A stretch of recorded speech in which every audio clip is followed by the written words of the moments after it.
Guys நம்ம நீங்கள் pet shop தான் வந்துக்கிறோம் கைஸ். இங்கே பாருங்கள், ஃபஸ்ட்டு வந்தது பார்த்தீங்கன்னா ஜீப்ரா மாதிரி கோடில் பாருங்கள் ஒரு மீன் இருக்குது. அது பேர் நான் தெரிஞ்ச கீழே கமெண்ட் பண்ணுங்கள். அப்புறம் பார்த்தீங்கன்னா மாஸ்டர் ஃபிஷ், அப்புறம் பார்த்தீங்கன்னா குலோ ஃபிஷ்லாம் இருக்குது பாருங்கள் ஃப்ரெண்ட்ஸ். அப்புறம் நம்ம என்ன மீன் வாங்க வரோம் பார்த்தீங்கன்னா அது வந்து மில்கி மோஸ் இருக்குது. அப்புறமா பார்த்தீங்கன்னா ஃபுலரான் பேபிலாம் இருக்குது பாருங்கள் ஃப்ரெண்ட்ஸ். நம்ம இப்போ மோலி ஃபிஷ் தான் ஃப்ரெண்ட்ஸ் வாங்க வந்துக்கிறோம். ஏன்னா இந்த எல்லா மீனும் வாங்கி பார்த்துட்டேன் ஃப்ரெண்ட்ஸ். எதுவுமே நம்ம தண்ணிக்கும் செட் ஆகலை, நம்ம விற்கிறதுக்கும் சேல்ஸ் பண்ணுறதுக்கும் நம்மளுக்கு செட் ஆகலை. நம்ம மோலி ஃபிஷ் வாங்க பாருங்கள் ஃப்ரெண்ட்ஸ். அந்த பக்கம் ஃபுல்லாக பீட்டா தான் கலெக்ஷன் வச்சுருக்காங்க. அப்புறம் இங்கே பார்த்தீங்கன்னா பாருங்கள், இதில் கப்பீஸ் அப்புறமா டிஸ்பிளே டேங்கில் போட்டு வச்சுருக்காங்க. நம்ம இப்போ வாங்க போகிறது என்ன பார்த்தீங்கன்னா, இங்கே பாருங்கள் இது ஒரு ஃபுலரான் பேபிஸ் இருக்குது. நம்ம இப்போ இந்த மொழி தான் ஃபிஷ் வாங்க போகிறோம். இங்கே பாருங்கள் அப்புறம் சாக்லேட் மொழி, அப்புறமா நார்மல் மொழி வாங்க போகிறாங்க எஸ். இங்கே பாருங்கள், நம்ம ஹெட் ஷாப்ட்டு போய்ட்டு வாங்கி வந்துட்டோம் ஃப்ரெண்ட்ஸ்.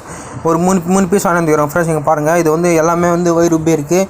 குட்டி போட போகுது ஃப்ரெண்ட்ஸ். வாங்கி உடனே போட செத்துரும். அதனால கண்டிஷனுக்கு கொஞ்சம் நேரம் வச்சுட்டு அப்புறம் ஓப்பன் பண்ணால் அவங்க மீன் சாமரை நல்லா இருக்கும், ஸ்ட்ரெஸ்ஸாக எல்லாமே இருக்கும். ஓகே ஃப்ரெண்ட்ஸ், இந்த வீடியோ பிடிச்சா லைக் பண்ணுங்கள், ஷேர் பண்ணுங்கள், மறக்காமல் சப்ஸ்கிரைப் பண்ணுங்கள்.